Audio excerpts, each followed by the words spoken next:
was raining so heavily when I woke up this morning. I thought this morning's shoot was going to be a tough one, so I mentally prepared myself for a much harder sunrise shoot than it was in the end.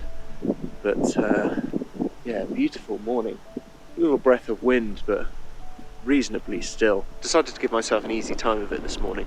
I've been on a lot of short but difficult hikes over the last couple of days, across tufty grass, several kilometres, but very, very hard on the stabilising muscles. Deciding what to do for the rest of the day, I'm getting to the kind of turning point of the trip where I have to decide how many more nights I want to do this. I'm going to head a little bit further north. There's a bit of snow up on the higher mountains further north of Loch Assynt, and I want to check out Annapol, which I've never seen before.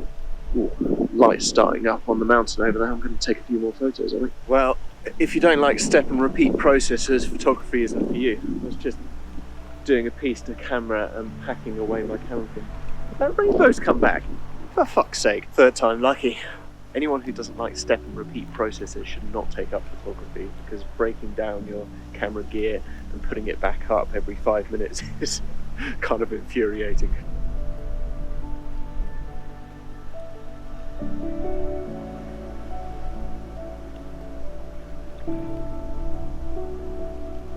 Any trip has a turning point, and I'm very aware of it when it happens. I reach a critical mass where I have enough good photos that the risk to reward of staying too much longer starts to sway in favour of heading home. I become aware that I'm only one dropped hard drive or corrupted SD card from losing some good work, and since I have added the video element to these trips, the stakes are even higher. The pressure to perform and find photos lessened slightly with my early success this morning, and as the day was sunny and I thought the light slightly boring, I decided I would explore a little. I started with a return to Old Cranny. Yesterday, I chatted with a local dog walker who told me of some interesting pockmarks in the stones along the burn on the way up to the waterfall. The last time I'd visited, my focus on not being pushed over by the driving wind prevented me from paying too much attention to details, so I took a short walk in that area. The light was still not stunning, so I decided to see what was a bit further north. Once I got to Kylesku Bridge, I thought, why not just go a bit further? The mountains on the horizon looked intriguing from a distance and heavily snow-capped, but once I drew closer to them, they lost their mystery, so I kept driving. Eventually, when I stopped for lunch, I realised I was just as close to Ben Loyal as I was to returning to Ullapool, so I thought, why not check that out? Farther and farther I kept on driving, through valleys, between mountains, and past beautiful lochs, whose names I might never know. Over sparse moorland that stretched in all directions, and eventually, after travelling so far, I found myself somewhere familiar, scrambling to find a composition, in a location I don't know, chasing the last of the good light.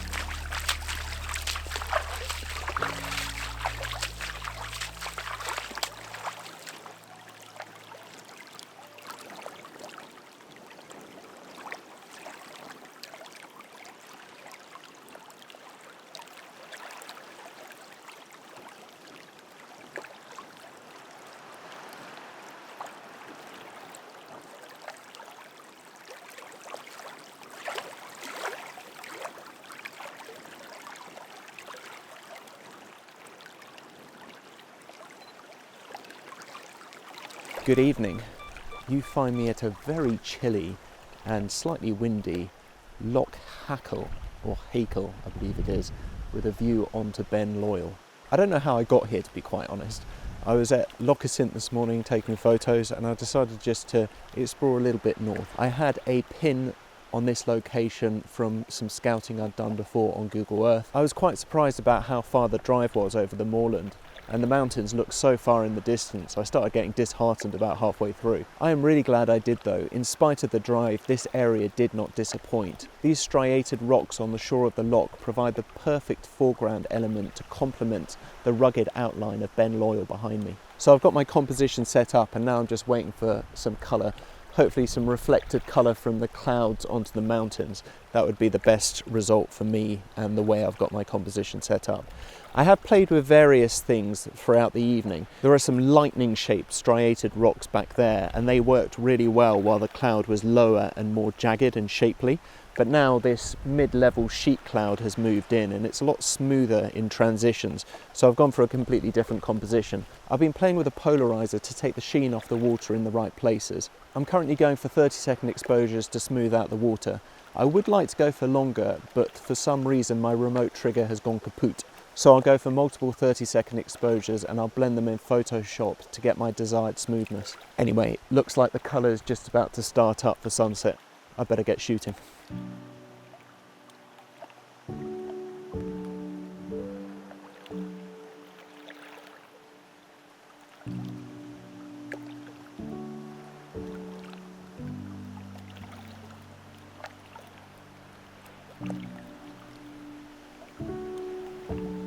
Considering this day consisted mostly of driving, I came away with another few photos with which I am happy. The minimalist blue hour shot of Ardvuk Castle worked out how I had hoped it would. However, it was the images I wasn't expecting that pleased me most from this morning.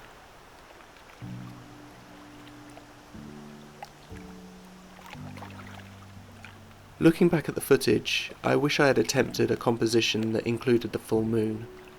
Now that I see this shot with the rainbow where the moon would have been, I think I could have made that work. When I was shooting, I was intending to crop this image into a square, but now that I've played with it, I think perhaps it works better as a landscape letterbox crop. Let me know in the comments if you agree. I can't work out whether I like this image or not. It certainly intrigues me more than any of the other images I took this morning. Of course, I like the blue hour palette and the soft light, but I also like the graphical circles and triangles that repeat throughout the frame. I don't like that I'm shooting back towards the road and the road signs are clearly visible, but I still think this is the most interesting shot from the morning, and one that I will have to sit with for a while before I decide how I feel about it. As I drove towards the very north of Scotland, I didn't get out my stills camera once. In between video footage, I did take some photos on the drone though. Looking at these images now, perhaps I should have taken this journey a little slower. Looking now closely at this image of Cuniac, the sandbanks on the side of the river intrigue me, and they are jostling for top spot on my shot list for my next return to Assynt. This one of Kylesku Bridge with Arkle and Foyne Nanvan in the distance make me want to explore the area more, and this image from the end of Loch Stack is the only drone image that is a keeper from the whole trip. While so much driving in one day exhausted me and ultimately led me to shortening my trip, it was worth it to explore some new places, and in fact my favourite shot of the adventure came from Ben Loyal that evening. The foreground rocks have some lovely gesture to them, like a finger flicking away a midge, or a prehistoric sea monster breaching the salt water surface. The light on the mountains is beautifully dimensional, and although I didn't get any real sky colour, the muted palette works well here. I am always torn between two approaches to photographing nature. Should I simplify the landscape, or embrace it in all its complexity? In general, I find it easier to simplify the scene. It is one of the reasons I like Blue Hour. It reduces the variation in colour and tonal range and makes my life easier. When composing to simplify, I ignore the busy textures in an image and break the frame down into geometric shapes. I arrange these shapes into pleasing patterns and then look at the textures that connect them to see if anything distracts your eyes from the journey through the frame. Perhaps it is a stretch, but I see a similarity here in the way I explore new landscapes. My Google Earth is dotted with pins on points of interest, and on first encounters with a landscape I join the dots between these pins to make a low-resolution mind map. Once I have this outline, future trips help me to sketch out the details of the terra incognita in the polygons between map pins. And with further trips, I explore beyond totemic landmarks and begin to embrace a more complex understanding of the landscape. My journey north was ultimately a bridge too far for me on this trip. I was exhausted from so much driving and all that novelty, and heavy rain the following day put me off exploring different angles onto Ben Loyal and Ben Hope. Instead, I turned homeward via the Cairngorms. Join me in the next episode to see what I photographed along the way.